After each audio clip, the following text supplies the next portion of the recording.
guys, welcome back to Outer Range 4x4, back again for another video.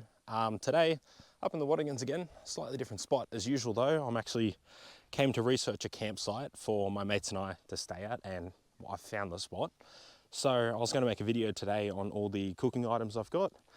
You can see everything's stacked up in the canopy there, ready to go. Already got the stove here to start with, so we'll begin with that.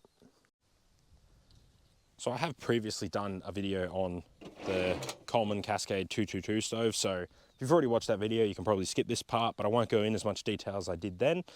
Pretty much, stove is dual burner stove. You can see here, 2 burners, individual nozzles and igniter for both of them.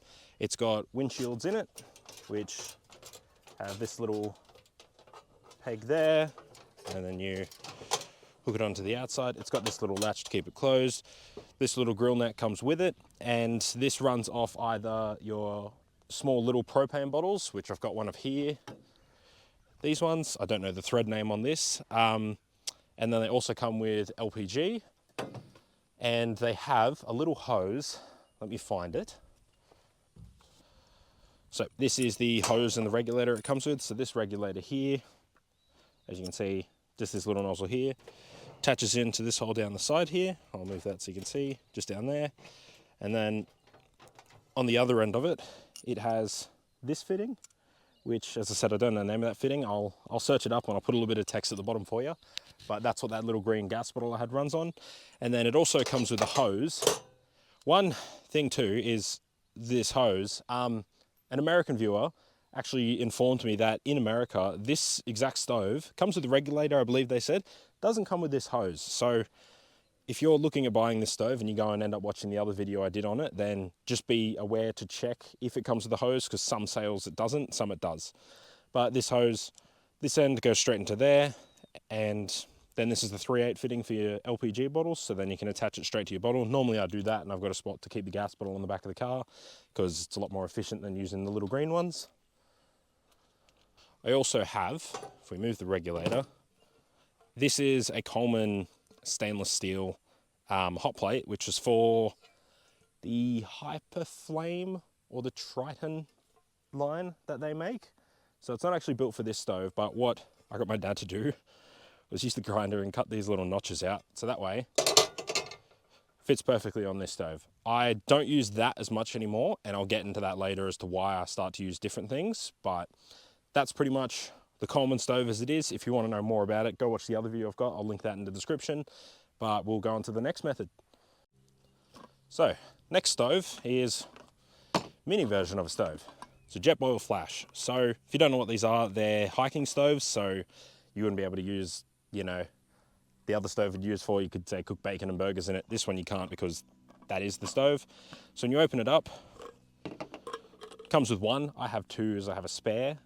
This is the holder for the fuel can, which I've actually got sitting over here. So all you do is fold it up, clip it all on, and that's how you sit it, or clip it on properly, like that. And then inside of here, you can actually see this is the burner. So if you tip it upside down, take that out, what this does, these little slots here, clips on, goes on. Make sure you pull this ring out, down and around. Once you attach the gas, what you do is, this is your power nozzle, and then you press this little button here. Don't know if you can see it in there, but that does the igniter, and that's how you light that stove. Really good stove. They're really expensive. I didn't buy it, it was given to me, but they all pack up into it, as you saw. Obviously I won't take this one off, but take this off, fold that back down, drop that in there, drop that in, put the lid on. That's the stove, all packed up, all done. Obviously, fuel needs to be separate. You can get smaller fuel cans, but I just bought a big one because I haven't actually used it for a hiking trip yet. I don't know if I ever will, but I normally use it just for boiling water. It's basically like a kettle, because this logo on the side here, you can kind of see it's slightly orange because it's been toasting in the sun up in my car there. But once the water is boiled or stuff's up to heat, this will light up orange. That way you know it's all boiled and ready. You probably could cook soup and things in there, because if I show you it without the stove in there, it is quite deep. I think this is a ½ litre one at the maximum fill level. So pretty interesting stove. Obviously they are expensive, but that's one cooking method.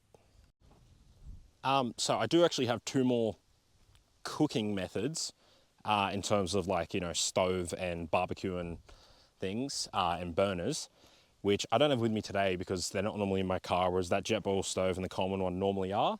So one is just a Weber BBQ, so the Q1000. I'll put an image right up here somewhere. Sure, you know what they are, most people do, but I have that at home. I rarely ever use it, but it is an option. And I also have 2 little Dutch fire pit covers, so they're little stainless steel racks that I can put over the top of the fire, and I can cook things straight on the fire. That one only ever really gets used in winter because obviously it's hot right now. It's loading weather, I can't even see. Yeah, but that's stuff you can't really use unless you can have a fire, whereas that stove you can use all year round. So that's why that one stays in my car. That always goes with me. And the barbecue and the fireplace rack are purely dependent on kind of trip and the kind of weather, but they are still good stoves. Now, the next thing you're probably wondering is, oh geez, you know, got all these cooking methods, how do I actually cook? That mesh bag right there is the answer to everything, which, yeah, you can kind of see in the camera, that's fine. I do have, this time, a secondary camera set up here, which is just my phone, so say hi to that. So, this right here is the Snatch pots and pans set. So, I used to have, which I'll put an image of them, they were from BCF, they're the Wanderer brand. There were these 2 just little frying pans that had like the removable handle on them. They were good, but I didn't have any pots with them and they were Teflon, so they ended up just getting scratched sitting in the drawer, so I had to get rid of them. So this here is all stainless steel. It's obviously all from Snatch. You probably know who they are. They're from 4Drive 24/7. So in the bag, once you fully open it up, get rid of the bag, you have, if it wants to separate, you got a cooking pan with foldable handles on it. So it was the same deal as I said before. I had one with the removable handles. They're really nice because you can save space on the stove. And all these ones are is you just fold them back, fold them. Obviously they are a little bit flimsy if you don't hold your hand tight, but once you hold it tight, you're fine. So there's that pan on the bottom. And in this big pot here, once you take the lid off, 3 little cooking utensils, just a little spatula, spoon, and a mini pair of tongs. I don't use those as much because I have bigger metal sets to use instead, but it's always handy because they're there. Next item in is another pot. Inside that pot, it's a little bit dirty because we cooked brownie in it once when we went camping. It didn't quite work, but you know, it made a mess in the pot. There's these 2 little things. I've never actually used them. I'm pretty sure that they're for boiling vegetables of some kind. Please correct me if I'm wrong on that. But then, other thing in the pot, last thing, flip it upside down to get it, is another pan which is slightly smaller than the last one, but they're actually pretty much both the same size once you get them right next to each other. It's only a tiny bit smaller. So you get 2 pretty good sized pans. You get a large pot. This pot, still good size. It's obviously a lot smaller. As I said, I've never used those alleged vegetable boilers over there, and I don't use these little tools much. However, that Snatch kit is a really good kit. Would recommend it. I can't remember the price of it, but I've used it plenty of times and it's so much better than any of the pots or pans that I've had because previously I've had to steal Mum's pots from home. She doesn't really like that, so good that I've got my own. So now that you've seen, obviously I have the hot plate for the Coleman stove, I've got the little Jetboil, and I've got that whole Snatch set of pans and pots to cook with on the stove. Next thing you're probably wondering is, well, what tools do I actually use? Right here, we've got, you know, Tongs and a scraper. They're both just Weber branded ones. They're the ones I use majority of the time because of the size of them. And the next thing I have that was a joint decision between girlfriend and I was this front runner cutlery and cooking tools set. So packs up in a nice little case, and it's got 2 little clips. Once you open it up, you can see you got everything in here. So you've got, I'll come around the other side. You've got 3 knives, obviously varying length. You've got long one, you've got the short one, and this one here is bread knife. So it's a serrated one. You've also got a big serving spoon, you've got a spatula, and as I mentioned, I normally use these ones just because look at the size difference in them. Coming in the middle, you've got a chopping board, and then on this side, you've got another pair of tongs. You've got 4 serrated knives, and you've got 4 forks. I don't know why, but they only get 3 prongs on them, not 4. So I don't know if you can call them a fork anymore. You also get 4 little teaspoons, 4 tablespoons. That's pretty much all that comes in it. However, one thing that is cool about it is it's got these little carabiner hooks up here, so you can hang it onto things. I've I've hung it on the side of my tray before, and you can hang it on your table, anywhere you're cooking. So that's that whole set. Really recommend one of those or a similar brand. They're really handy. Obviously wrap it all up and you don't ever have to worry about it. Grab it, that's all your cooking and eating gear. So next thing along the line is, I actually start recording on all my cameras. Eating, plates, bowls. This is remnants of my Adventure Kings mess kit that I've had for, I think, 3 years now? I got rid of the bag that it came in. I got rid of all the cutlery that came with it, and I got rid of the cups that came with it. So the only things left is the bowls, the plates, and then I believe it is the scissors, the peeler, and the bottle opener. I believe that's all that came with it, because this chopping board, the knives, and this little knife here, they came as their own separate thing, but I got given both of them as a present. I don't have the cups anymore because I got rid of them, because I now have these ones. Let me show you a slightly better camera. The MSA Cups. So once you open them up, 6 cups in there, little metal cups. And one just went flying. Cool.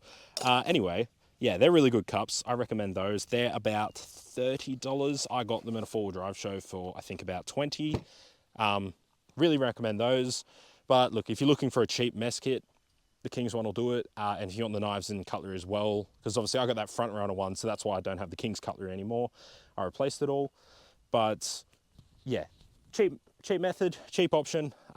It does the job. I haven't had any problems with any of them. No rusting or anything. So yeah, I just didn't like the bag that they came with, so they just sit direct in my camping drawer.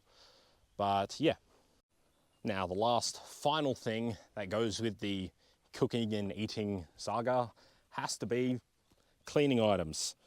There's plenty more that I have, but these are my limited edition sponges, direct from Aldi. You know, we got the bacon, we got the eggs. There was a waffle one. Sadly, it's passed on. Too much scrubbing of oil from when we cooked the brownie in that pot, and it kind of got rid of it. And I've also got this little thing from Cedar Summit that I bought at Anaconda. And what it is it's got little soap in here, so you can obviously refill this with soap and the little scrubber. What you do is actually put this in, take this lid off when you're cleaning, and obviously you put it upside down, squeeze it, clean the dishwashing liquid out, and that's pretty much how it comes to cleaning. I just get a little collapsible sink, put it all together. So that's it for the video. Thank you for watching. Yeah, obviously I didn't give too much of a detailed explanation because I've already done one for the stove, and you know, I can't quite make a 10-minute video on my cutlery kit unless I explained every little detail of every little thing, but there's no point doing that. So I hope you enjoyed, and I'll link all of those items I've got. I'll put them in the description below if you want to have a look at yourself, and I'll list the price of them and the title of them as I go. But yep, I hope you guys enjoyed, and stay tuned for more. Thanks for watching.